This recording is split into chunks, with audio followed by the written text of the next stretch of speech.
खुश आमदीद आप सबका हमारे चैनल सब्ज़ गार्डन में।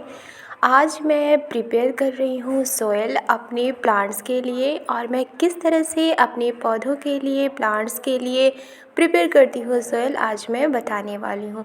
तो जो ये मिट्टी आप देख रहे हैं, ये एक्चुअली में थोड़ी सी मिट्टी है, लेकिन इसमें राख है और इसमें थोड़ी सी कोकोपीट है जो मैंने काफ़ी पहले ख़रीदी थी। उसी कोकोपीट को मैंने मिला दिया था, और जो राख निकलती है आप देख सकते हैं, ये राख है। तो राख मैंने इसमें मिला दिए थे, और साथ ही साथ जो किचन वेस्ट होती हैं, सब्जियों के छिलके, फलों के छिलके, उन सभी को मैं मिलाती गई थी। ये जो है वो एलोवेरा की जड़ है जिसे मैंने इसमें डाल दिया था, और बहुत सारी किचन वेस्ट को मैं इसमें डालती रहती थी। और इस तरह से मेरा खाद बनकर तैयार हुआ, प्रिपेयर हो गया मेरा सोयल। और ये जो आप बोरी देख रहे हैं वो है सीमेंट की बोरी। इस बोरी में भी मैं किचन वेस्ट से किचन वेस्ट जो होते थे उसे मैं इसमें डाल देती थी। आप देख सकते हैं कि ये कितनी ज़्यादा डिकम्पोज़ हो गई है, और इसमें से बिल्कुल भी स्मेल नहीं आ रही है, और वो कुछ इस तरह से डिकम्पोज़ हो गई है। अब इसे भी मैं निकाल लूँगी, और इसमें कुछ कागज़ भी चले गए थे जिसे मैं हटा दूँगी।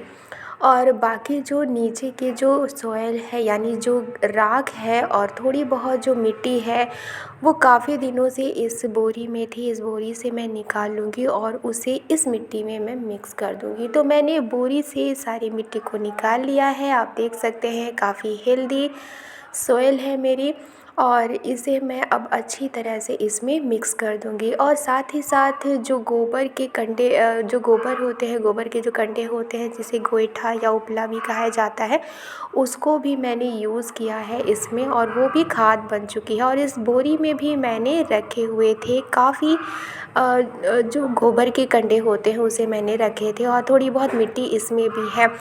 मतलब कि जैसे जैसे मुझे स्पेस मिलता जाता था मैं उसमें रखती जाती थी। इस बोरी से भी मैं डिकम्पोज़ हुए कंडे, यानी उपले या फिर गोइठा कहा जाता है, उसे मैं निकाल लूँगी। मिट्टी की भी मात्रा इसमें है, इसे मैं निकाल लेती हूँ और इन सभी को मिक्स कर दूँगी।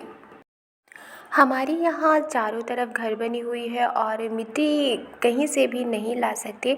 तो इसके लिए सॉल्यूशन क्या है कि मैंने ये सोचा कि चलो मैं घर पर ही मिट्टी प्रिपेयर करती हूँ, क्योंकि आसपास तो कहीं मिट्टी मिल नहीं रही है। इसलिए मैंने राख को जमा किया, फिर उसके बाद मैंने घर से जो निकलने वाले किचन वेस्ट थे उनको जमा किया, और साथ ही साथ थोड़ी बहुत मिट्टी अगर मुझे कहीं से मिल जाती थी तो मैं उसे जमा करके रखती थी, और मैं बोरी में भर करके रखा करती थी। और इस तरह से वो जो किचन वेस्ट होते थे वो राख के साथ मिलकर, थोड़ी सी मिट्टी के साथ मिलकर, वो पूरी तरह से डिकम्पोज़ हो जाते, और फिर मुझे एक अच्छी और हेल्दी सॉइल मिल जाती। तो ये जो सॉइल आप देख रहे हैं, मैं इसी तरह से प्रिपेयर करती हूँ अपने प्लांट्स के लिए, और यकीन मानिए कि ये बहुत ही अच्छी सॉइल है। और चूँकि इसमें राख भी है, और आप जानते हैं कि जो राख होती है वो पौधों के लिए कितनी यूज़फुल होती है, क्योंकि उसमें बहुत सारे न्यूट्रिएंट्स भी पाए जाते हैं, और मुझे अलग से खाद देने की भी ज़रूरत नहीं पड़ती है, क्योंकि इसमें जो कंडे के जो खाद बने होते हैं, जो उपले जिसे गोइठा कहा जाता है, उसके जो खाद होते हैं, जो खाद बन जाते हैं, वो इसमें होते हैं, और जो कि पौधों के लिए काफ़ी फ़ायदेमंद है। आप देख सकते हैं ये जो उपला है ये खाद बन चुका है, अच्छी तरह से डिकम्पोज़ हो चुका है, और इसे मैं हल्के हाथों से इसे पाउडर फॉर्म में बना लूँगी, ताकि ये अच्छी तरह से मिट्टी में मिक्स हो जाए।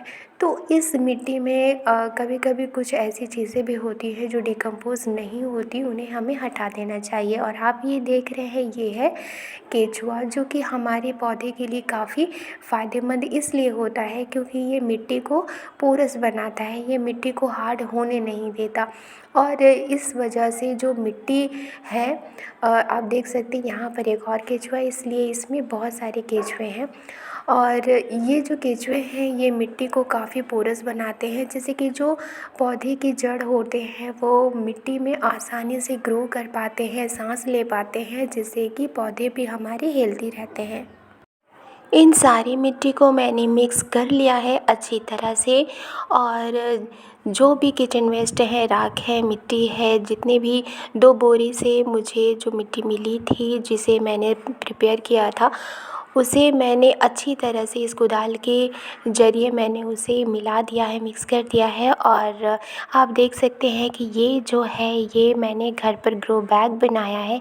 घर पर मेरे काम हुए थे जिसमें से सीमेंट की बोरी बच गई थी, तो उन सभी सीमेंट की बोरी जो थी वो फटी हुई थी।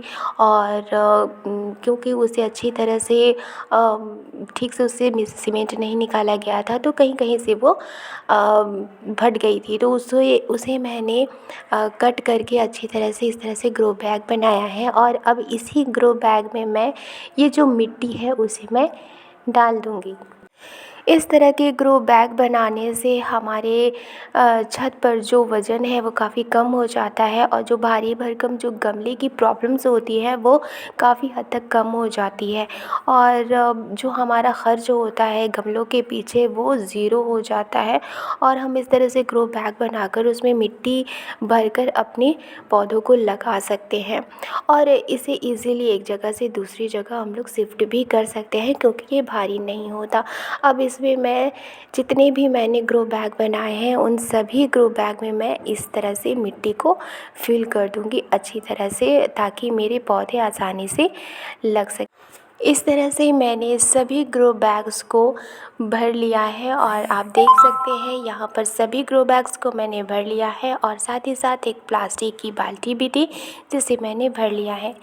मैं इसी तरह से ग्रो बैग भरती हूँ अपने प्लांट्स को लगाने के लिए। वीडियो पसंद आई है तो लाइक एंड सब्सक्राइब करना मत भूलिएगा। मिलती हूँ नेक्स्ट नए गार्डनिंग के साथ।